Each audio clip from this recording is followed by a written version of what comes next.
Nigeria mma mmanụ, ndị Igbo mma mmanụ, anyị si ka anyị kene unu onye ọbụla chi ka ozizi anyị si ka anyị kene nnukwu mmadụ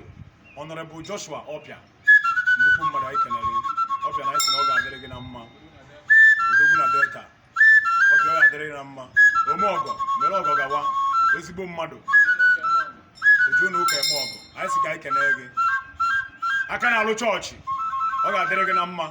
Honourable Joshua Opia, anyị si ka anyị kenere gị, anyị were egwu aja gị mma.